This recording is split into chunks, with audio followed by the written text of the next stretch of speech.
Buenas noches, amigos de Canal 28. Espero estén muy bien. Otra semana más en esta plataforma. Sé que están desesperados también. Quisiera estar grabando en el estudio, pero los tiempos así lo marcan y seremos siempre respetuosos de las disposiciones del gobierno federal y estatal. En su pantalla está viendo a alguien que debuta en Punto Central. Se trata del licenciado Roberto Fuentes, quien es secretario particular del gobernador constitucional de Chihuahua. Ahorita le voy a contar qué está haciendo en este gran programa de Espacio Político, pero antes quiero saludarlo. Roberto, buenas noches. Gabriel, buenas noches. Un gusto estar aquí con ustedes, Mónica, Amin. Gracias por la invitación para compartir este momento con ustedes y con todo su auditorio. Gracias, Roberto. Aquí en Punto Central nunca hemos andado con hipocresías ni medias tintas y queremos aclarar que este programa nunca servirá de arena política ni de disputa interna de ningún partido político. Este espacio jamás se prestará para eso. El día de hoy me acompaña también Mónica Meléndez, joven empresaria, ex candidata a diputada federal. Iba a decir ex militante del PRI-MONI, pero no quiero todavía oficializar esa decisión que solo a ti te pertenece. Mónica, bienvenida. Tienes el micrófono cerrado, Moni. Exiliado. Es una costumbre. Como es una costumbre, no podía faltar hoy. Muy buenas noches a todos, con el gusto de poder estar aquí con ustedes y bueno, pues muy contenta de tener a Roberto en el programa, un joven político de mucha trayectoria. Amin Anchondo, bienvenido. Gracias, Gabriel, por la invitación. Hola, Moni. Roberto, bienvenido a este espacio. Con mucho gusto estar aquí con ustedes. Gracias. Muchas gracias, Amin. Bueno, vamos directo al grano, que las personas ya deberán de estarse preguntando qué está haciendo el secretario particular del gobernador esta noche con nosotros. Y es que en el 2017, si usted recordará, se presentó una reforma electoral donde desde aquel entonces se pretendía que existieran las elecciones primarias y las segundas vueltas. No prosperó en aquel momento, pero ahora el gobernador en los próximos días presentará una nueva iniciativa para que esto prospere. Será un debate muy álgido, sin duda, en el Congreso local y después en los ayuntamientos. Además de que Roberto está potestado legal y políticamente para hablar de este tema, él es licenciado en Derecho por la Universidad Autónoma de Chihuahua, tiene una maestría en Derecho Político y Administración Pública, además de un doctorado en Derecho por la Universidad de Durango con una especialidad de justicia electoral. Antes de darles la palabra, quisiera dar un pequeño antecedente muy breve. Si estoy en un error, Roberto, con toda tranquilidad puedes interrumpirme para aclararlo. No es una sorpresa ni tampoco estamos aquí descubriendo el hilo negro, pero los partidos políticos carecen de credibilidad en la sociedad, no solo de Chihuahua, sino en todo México. La corrupción, el nepotismo, el compadrazgo al interior de los partidos ha causado un detrimento del que no se han podido recuperar y no ven la luz al final del túnel. ¿Qué es lo que pretende esta reforma constitucional que se hará en el estado de Chihuahua? Dotar a todos los ciudadanos para que participen en los procesos internos de selección de precandidatos de los partidos políticos. ¿Qué quiere decir? Y en palabras cristianas, si el PRI pone a 4 candidatos para que sean precandidatos, para que compitan para una presidencia municipal, usted, si es ciudadano y tiene más de 18 años y además está registrado en el padrón, podrá votar para esos comicios. ¿Qué se pretende? Pues que las y los candidatos que participen en los comicios tengan mayor credibilidad y dejemos a un lado los acuerdos populares. Suena difícil, suena muy utópico, pero Chihuahua ya dio muestras de que puede ser un ícono en la participación ciudadana. Roberto, me gustaría que nos dieras un contexto de cómo se da esta reforma. ¿Por qué intentar por segunda vez que se integre en el cuerpo normativo de Chihuahua y cómo van en el proceso? Claro que sí, Gabriel. Empezaría por compartir que el gobernador Javier Corral siempre ha sido un gran impulsor de las elecciones primarias. Incluso hacia el propio interior del Partido Acción Nacional, el gobernador ha impulsado las elecciones abiertas como un método de selección de candidatos. Habremos de recordar que él en el 2004 fue electo como el primer candidato a gobernador por el Partido Acción Nacional, derivado de un proceso de elección abierta, es decir, un proceso en el cual pueden votar no solo los militantes de un partido, sino todos los ciudadanos que así deseen hacerlo y que se encuentren inscritos en el padrón electoral. Ese es un antecedente importante de señalar, porque ha habido algunas voces que hablan de que pues, estamos a destiempo y que es un esfuerzo de momento, ¿no? Por eso es importante recalcar este antecedente personal, pero creo que también es un antecedente de convicción democrática de Javier Corral. Otra de las características o antecedentes que impulsa al gobernador a esta iniciativa de reforma electoral, pues son varios indicadores que han estado señalándose en los últimos momentos. Ayer, si mal no recuerdo, Amin nos compartía en su Twitter la encuesta nacional de calidad y de impacto gubernamental del INEGI. Esta encuesta que realiza el Instituto Nacional de Estadística y Geografía mide cuál es el grado de satisfacción de los ciudadanos con relación a los gobiernos, a los servicios públicos que prestan y sobre todo a todas las figuras, instituciones y actores relevantes en la sociedad. Y precisamente, paradójicamente, esta encuesta identifica a los partidos políticos como las instituciones que menor inspiran confianza a los ciudadanos con un 24.6%. También tenemos un indicador muy importante, como es el informe 2018 de la Corporación Latinobarómetro, que nos dice que la confianza en los partidos políticos en México es de un solo 11%. Y otro documento importante que quiero sacar a colación es la Encuesta Nacional de Cultura Constitucional en México del Instituto de Investigaciones Jurídicas de la UNAM, es del 2017, pero creo que los datos no cambian mucho. Ante la pregunta de qué tanto confía en los políticos, señala que el 59% de los mexicanos ha respondido que nada, solo un 11.8% dice que algo y solo casi un 2% dicen que confían mucho. En ese sentido, es claro que existe una brecha entre ciudadanos y políticos. Existe una brecha entre ciudadanía y partidos políticos. Es así que esta propuesta de aperturar, de reformular el régimen de partidos políticos en nuestro estado, viene a ser una nueva propuesta que quiere dar cauce a esta demanda de apertura de los partidos políticos hacia la ciudadanía y que tiene como sujeto esencial de esta reforma al ciudadano.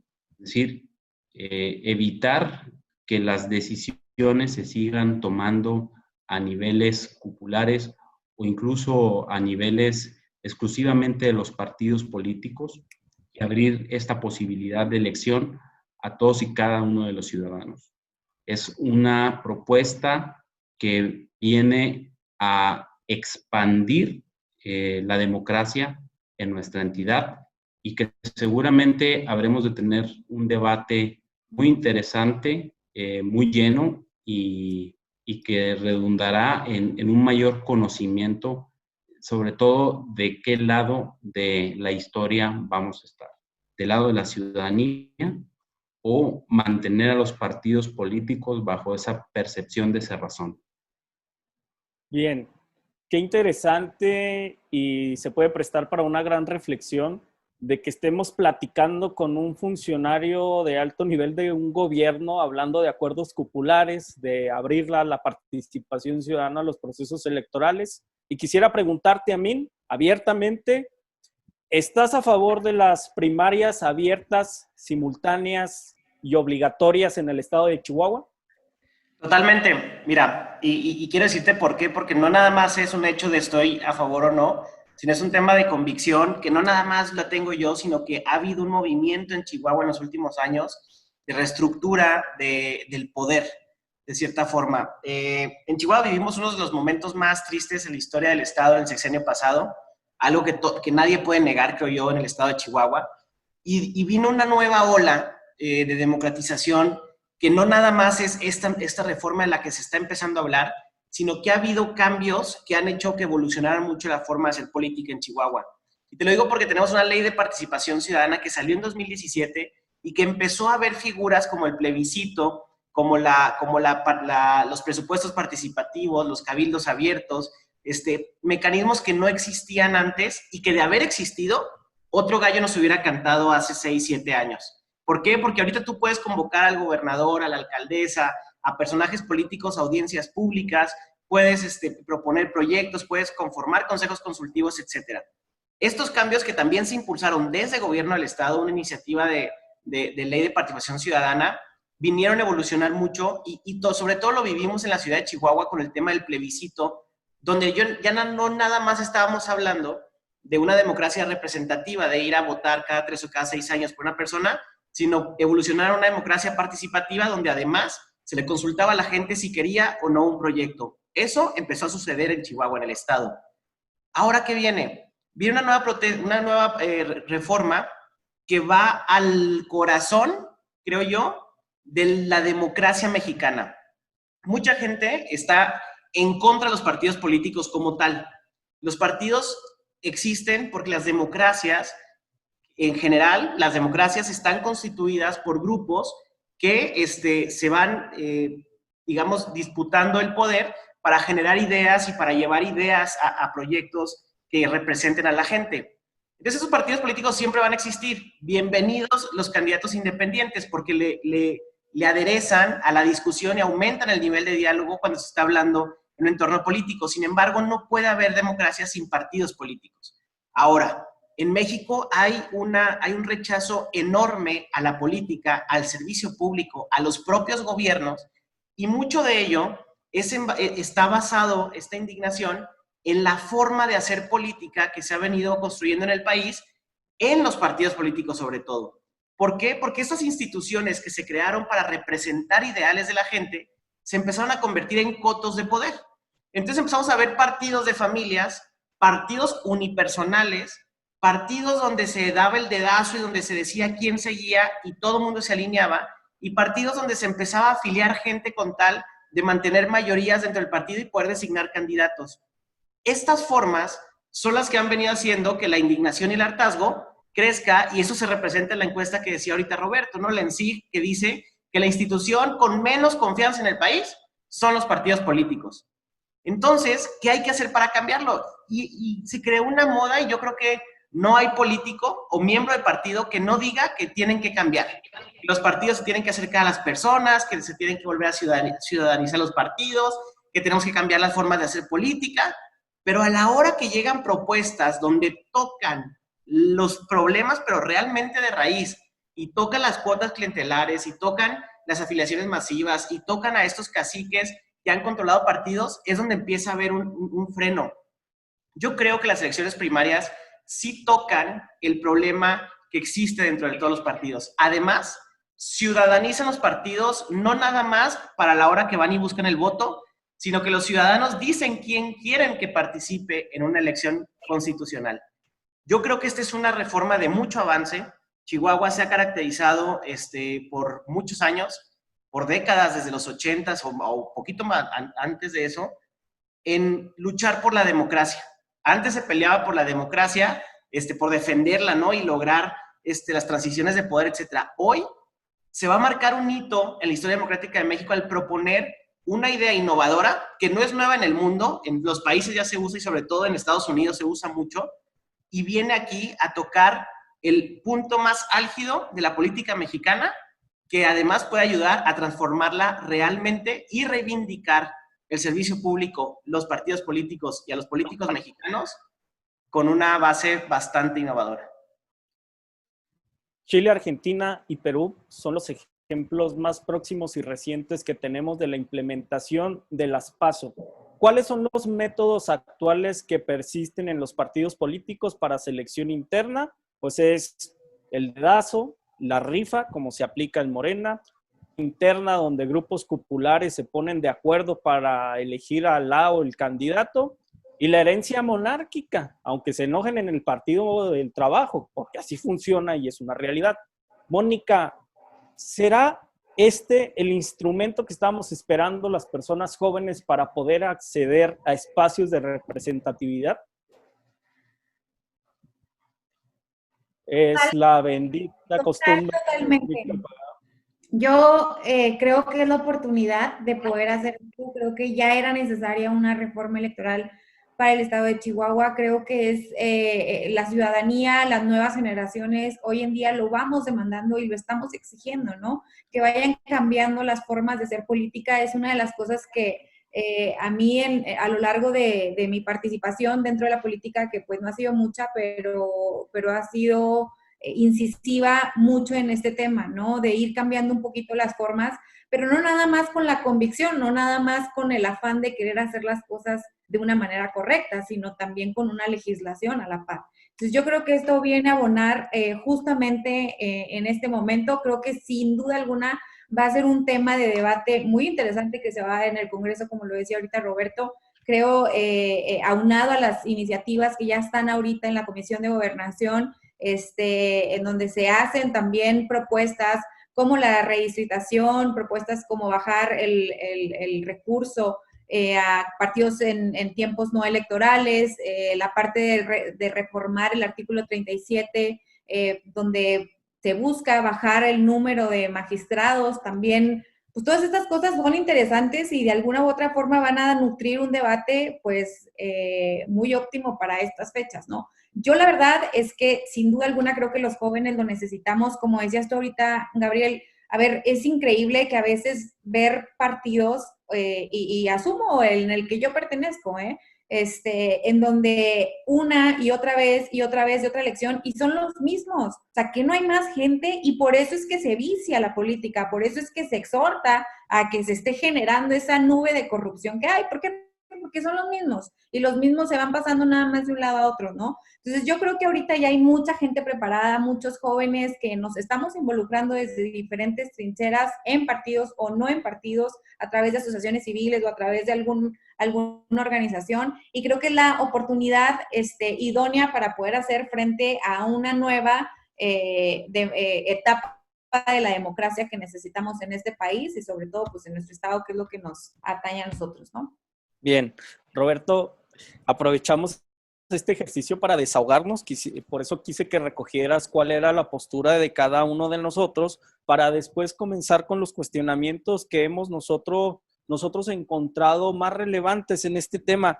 El primero de ellos, y tú lo sabes mejor que nadie porque eres abogado destacable desde hace años, es que cualquier decisión del Poder Ejecutivo se tiene que ceñir, y en general de cualquier autoridad, a los principios de legalidad. Es su obligación fundar y motivar bien esta propuesta de reforma. Quisiera preguntarte, Roberto, ¿qué soportes constitucionales tiene esta reforma? Porque si no hay legalidad, quedará todo como un vil ejercicio de simulación. ¿Conoces bien los principios de autodeterminación, de autoorganización que establece la Constitución para los partidos? ¿No es esta reforma un intento de violar la vida interna de los partidos? Gabriel, efectivamente, como bien lo señalas, los principios de autodeterminación y autoorganización de los partidos políticos los contempla el artículo 41, 116 de la Constitución General de nuestro país, y también lo contempla el artículo 27 de la Constitución de nuestro Estado. Sin embargo, ha habido quienes han interpretado de alguna u otra manera este principio como un derecho absoluto de los partidos políticos a regular su vida interna. Habrá que acordarse que la vida interna de los partidos no solo se restringe a la selección de sus dirigencias o a la selección de sus candidatos, también habla de la formación, de la expresión de la voluntad política de los propios partidos políticos a través de la configuración de sus elementos normativos, ¿no? Sus estatutos, sus reglamentos. Sin embargo, estamos ante una reforma que lo que plantea, sin lugar a dudas, es una expansión de la democracia. Es una reforma que lo que está poniendo sobre la mesa y que en dado caso de que alguien decidiera accionar una medida de impugnación contra la reforma, estaríamos en un escenario donde la Corte, yo estoy convencido, resolvería a favor de esta reforma porque a final de cuentas amplía la esfera jurídica de los ciudadanos. Es decir, al ser una reforma que tiene por objeto hacer partícipe de las decisiones de los partidos políticos de seleccionar a los candidatos de gobernador y presidentes municipales, estaríamos ante un ejercicio que amplía la esfera jurídica de estos ciudadanos. Y creo que eso, a final de cuentas, va acorde con lo que establece la Convención Americana de Derechos Humanos, la Declaración Universal de los Derechos Humanos, de que cuando nos encontramos ante un choque de posibles derechos, la interpretación que tendrá que hacer la Corte, nuestro Tribunal Constitucional, será acorde a los principios pro persona y de progresividad. En ese sentido, creo que es una propuesta altamente progresiva y que busca ampliar los derechos de los ciudadanos. Es decir, los militantes podrán elegir también a los candidatos, pero lo podrán hacer también todos los ciudadanos. Es decir, se está ampliando un derecho que es exclusivamente de los militantes y que aumentará la esfera jurídica de los ciudadanos.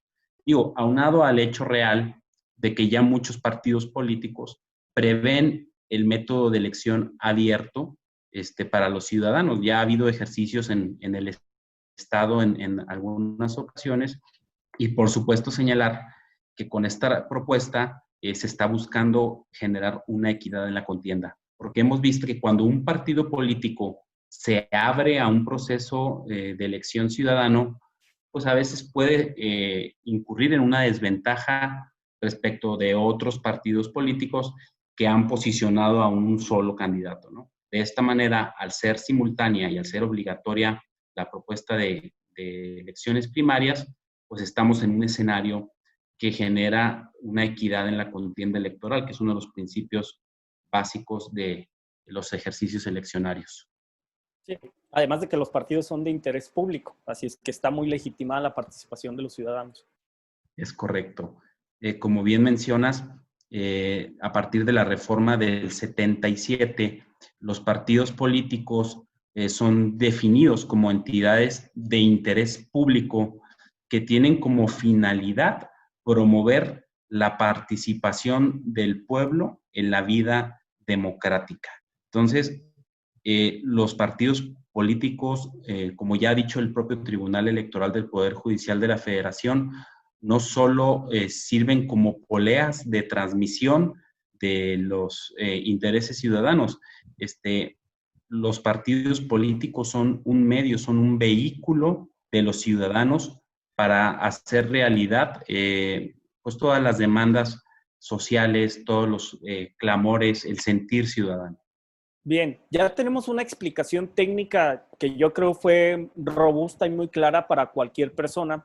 Y aquí en Punto Central siempre tratamos de darle también material pedagógico y digerible a las personas jóvenes, que son la mayoría de las personas que nos ven, para que podamos lograr entender y sacar propuestas de estos ejercicios. ¿Qué les parece si hacemos lo siguiente? Supongamos que esta reforma ya se votó a favor, ya pasó por los ayuntamientos, no hubo impugnaciones y si las hubo, se falló a favor de que se implementara. ¿Cómo funcionaría una jornada, Roberto, de una primaria ordinaria en el 2021? Porque es al final del día es la duda que todos tenemos. Sí, imaginemos el día de la jornada electoral de la elección primaria. Quizás valga la pena ir un poco atrás, ¿no? Los partidos políticos registrarán a sus candidatos, los cuales habrán de ser notificados al órgano público local electoral, que en nuestro caso es el IE, ¿no? El Instituto Estatal Electoral de Chihuahua. Será este órgano el garante y el organizador de esta jornada electoral, y prácticamente las reglas que se ciñirán serán las mismas que establece la Ley General de Partidos Políticos para las precampañas. Básicamente es la misma normatividad la que rige este proceso. Y el día de la jornada electoral, aquí la característica es que será con el mismo listado nominal de electores que se utiliza. De preferencia en la propuesta se está optando por el uso de tecnologías, como sería el caso de la urna electrónica, tecnologías que el propio Instituto Estatal Electoral ya ha venido utilizando en distintos mecanismos de participación ciudadana que se han dado en nuestra entidad, y que esta jornada electoral tendría una característica que es el diseño de la boleta o la pantalla, en su caso, a través del voto electrónico, donde el ciudadano que llegue a votar se registrará con su credencial de elector, le tacharán el nombre, verificarán que concuerden los datos, y a la hora de hacer su votación, verá, por ejemplo, los partidos políticos con cada uno de los precandidatos, por ejemplo, para el caso de gobernador, los candidatos del PAN, los candidatos del PRI, los candidatos de Morena, los candidatos del PRD, los candidatos de todos los partidos, de tal suerte que el elector marcará la opción de su preferencia, es decir, primero del partido del que desea manifestar la intención de voto, y eligiendo así al candidato de su preferencia. Roberto, perdón que te interrumpa. Entonces, Sí. Si yo salgo a votar en la primaria a presidente municipal, ¿yo puedo votar por el de Morena, por el del PRI, por el del PAN o solo por el de un partido? Solo puedes votar por una sola categoría electoral y obviamente por una sola de las candidaturas. Es decir, tú nada más votarías por un solo voto, ¿sí? Si no, tu voto, en el caso, podría ser nulo si votas por dos opciones. Pero lo que sí se puede hacer es votar por candidatos a gobernador, una opción de partido, y votar por presidente del partido. Es decir, tú puedes simpatizar con los candidatos de un partido X para gobernador y con los candidatos de otro partido, presidente municipal. Es decir, a final de cuentas, lo que estamos haciendo es darle oportunidad a los ciudadanos de que elijan a los candidatos de los partidos políticos de su preferencia en la categoría electoral de su preferencia. Obviamente ahí se ha tratado de señalar que pudiera haber espacio para alianzas o voto cruzado. La verdad, yo no creo que sea posible. Esta alternativa se reduce mucho al tratarse de elecciones simultáneas. Es decir, cada partido va a estar metido en su propia dinámica. Yo, la verdad, veo esa posición muy difícil. Cada partido tendrá la obligación de tener sus simpatizantes, sus segmentos de electores, pues ya están muy predefinidos, ¿no? Ya traen un marcaje ideológico muy, muy marcado en algunos casos, y cada partido tendrá su propia dinámica. Sí, por eso te preguntaba, porque una de las posturas de personas y grupos políticos que están en contra de esta reforma es de la posible intromisión de otros partidos para que la definición de la candidatura a la gubernatura quede de otro sentido, o el famoso argumento de Morena saldrá a votar por el más débil del PAN para poder ganar. Creo que ya ahí queda un poco más claro ese escenario. A mí, vi que levantaste la mano. No, pero es importante aclarar eso porque entre los comentarios que yo he leído, tanto en el tweet que sacó el gobernador, como en diferentes posturas que hay ya en redes sociales, una es esa, ¿no? ¿Cómo evitas este turismo electoral entre los partidos políticos? Y es justo esto, porque no nada más el hecho de que solamente puedes votar por un precandidato del partido que sea, ¿no? O sea, no puedes votar por uno del PRI y otro de Morena, no, eso no se puede. Solamente vas a votar por uno. Y no nada más el hecho porque habrá quien diga, oye, ¿y qué pasa si un partido político solamente tiene un precandidato? Pues también demuestra la fuerza de la elección. Por eso es muy importante y los partidos se van a abocar a que vaya la gente del partido a votar por ese, aunque sea un único precandidato, porque también es una, digamos, es una primer fotografía de lo que va a pasar 110 días después, o sea, donde sea la elección constitucional. Entonces sí va a ser importante para los partidos políticos que vaya gente a ratificar su candidatura.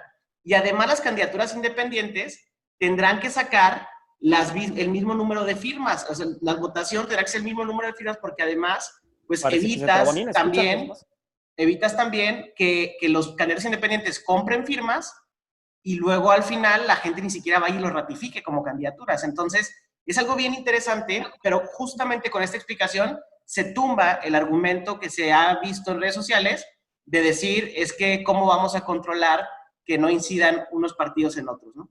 Claro, porque a ver, también hablemos en sentido pragmático. Movilizar a un número de personas para que vayan a votar para la elección de otro partido también resulta muy difícil, hasta en términos operativos. También hay que decirlo, porque es además algo común en la práctica electoral. Todo cambio implica resistencia y más cuando se trata de política y de dinero. Pero haciendo una reflexión, es muy triste que una discusión constitucional se reduzca a intereses personales. No puede haber nada más chafa y rancio en un sistema político que eso. Mónica, ¿alguna opinión al respecto? Pues no, fíjate que en esta ocasión coincido. Digo, siempre hay un poco de discrepancia a veces con Amin, pero la verdad es que hoy coincido con eso. La verdad es que también luego de pronto vemos participantes bajo otra causa, ¿no? O sea, no una causa nata de participar y de poder abonar al proceso electoral. Creo que muchas veces hay situaciones en las que se hace por cumplir, ¿no? Por algunas otras alternativas, por no llamarlo directamente temas específicos de corrupción. Entonces yo creo que esto pues viene a abonar eso, o sea, a ver, lo que siempre hemos tratado en este programa es eso, ¿no? El poder tener en la calle a los mejores candidatos de los partidos, ¿no? O sea, a ver, a la gente del PAN le conviene que el PRI tenga buenos candidatos. ¿Por qué? Porque va a tener candidatos también buenos y se hace un poquito más competitiva la política. Luego de pronto vemos personas que llegan a ciertos puestos de gobierno, que llegan a ciertas posiciones y que dices, a ver, no tienen ni estudios, no tienen ni ese sentido de verdaderamente ayudar a la gente, de participar, de poder aportar algo al país. Y dices, ¿por qué está ahí? Pues bueno, pues porque era el hijo de o era el sobrino de y pues así se dio, ¿no? Creo que esto viene a acotar mucho ese tipo de malas prácticas que se daban y que la verdad, uno como joven, en mi caso, por ejemplo, pues yo, y ustedes lo han visto, yo he sido una crítica fuerte hacia el partido en muchas situaciones de este sentido, ¿no? Pero a veces uno solo no puede, entonces, qué padre que se pueda dar una legislación, que se pueda dar una reforma que venga a ayudar un poco a esta iniciativa o a este interés de poder ir cambiando poco a poco la política desde esa perspectiva y que los mejores estén en las mejores posiciones de gobierno, ¿no? ¿Qué es lo que hemos venido diciendo y que es parte de reivindicar el servicio público y quienes están en los niveles de que toman las decisiones más importantes y que nos atañen a todos los ciudadanos? Bien, también hay que decir dos cosas. La primera de ellas, y hay que decirlo abiertamente porque es muy normal que en democracia haya posturas distintas y se preste todo a una discusión. Uno de los argumentos que menciona incluso al interior del Partido de Acción Nacional es que el gobernador quiere poner el tapete para la sucesión y que quede alguien afín al gobernador. Pero también por otro lado hay una versión que es personal. ¿Qué necesidad tendría un gobernador que ya va a salir, que está en su última etapa, de meterse en broncas internas con su partido? ¿Qué necesidad habría de generar esta discordancia de posturas? Creo que eso es lo que a mí me ha convencido de la propuesta, porque estamos acostumbrados, y también hay que decirlo con todo respeto, que los gobernadores que van de salida, pues lo único que les interesa es, primero, que no los molesten cuando termine su periodo gubernamental, que tengan la estabilidad económica y que no haya problemas legales después. Y eso se presta a negociaciones. Roberto, quisiera preguntarte algo y quisiera separarte un poco de tu rol como funcionario público. ¿Debilita esto la ideología de los partidos políticos? Yo creo que no debilita la ideología de los partidos políticos. En nuestro régimen de partidos se asume que todos tienen una vertiente democrática y que deben de cumplir con los principios de juridicidad y con el principio del Estado democrático de derecho. Entonces, al contrario, la democracia al interior de los partidos debe de ser un mecanismo sine qua non, no solo en términos de democracia procedimental, sino como una forma de vida hacia el interior de los partidos políticos. Creo que no se fractura de ninguna manera la ideología. Creo que en todo caso ayuda más bien a exponenciar la relación que cada partido tiene con los principios democráticos, cuál es el compromiso real que tiene, porque cuando se habla de participación ciudadana, todos los partidos políticos hablan de ella y de cómo va a mejorar la vida. Pero cuando realmente se hace una propuesta que implica romper con ciertos intereses y darle a los ciudadanos esa oportunidad de tener influencia real, pues bueno, ya ahora sí que muchas cúpulas burocráticas, partidarias, se restringen o tratan de ver intereses ocultos. Cuando tú bien lo has dicho, en términos prácticos, el abrir procesos de selección de candidato a gobernador y presidentes municipales deja sin capacidad de influencia a un gobernante. O sea, es en menor medida como podría un gobernante influir al abrir los procesos. Estamos ante un claro ejemplo de cómo un gobernante está buscando la manera de influir lo menos posible en un proceso electoral, dándole a los ciudadanos la opción de elegir a los candidatos de los partidos políticos de su preferencia cívica. Es verdaderamente pues una propuesta muy novedosa que también quiero agregar, pues va a terminar con algunos otros vicios que se presentan en cualquier democracia, ¿no? Como es el transfugismo político, que vemos como un candidato enojado por no haber obtenido el resultado que quería, se va a otro partido, se lanza independiente. Esta propuesta termina también con eso. Es un reclamo social que lo hemos estado escuchando elección tras elección, y ahora sí que se les cerraría el paso con este proceso de elecciones primarias. Cada uno tendría que enfocarse en su partido político o, si desea por la vía independiente, hacerlo en ese sentido. Es que el chapulineo también es una de las cosas que más ha lastimado a la democracia. Y yo hacía la pasada reflexión porque se me ha dicho a través de diversos medios y he leído también que es un obstáculo que el gobernador trata de imponer a la actual alcaldesa, que abiertamente ha mostrado interés en participar en el 2021 para la gubernatura.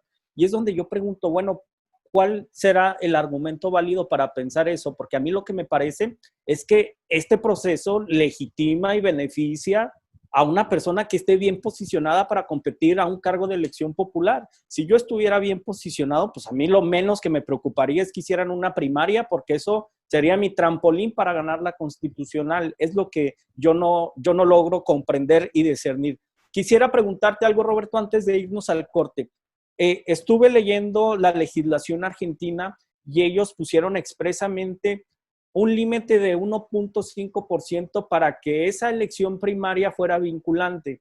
¿Ustedes están proponiendo algo igual o hay algo diferente? De 1.5. Sí, no, mira, lo que yo he podido leer de la legislación argentina, que es precisamente con la creación de esta ley de democratización de la representación política, transparencia y equidad electoral, así se llama, con las elecciones PASO, es que ellos la aplican también en el campo legislativo, y es ahí precisamente donde ellos establecen un porcentaje mínimo de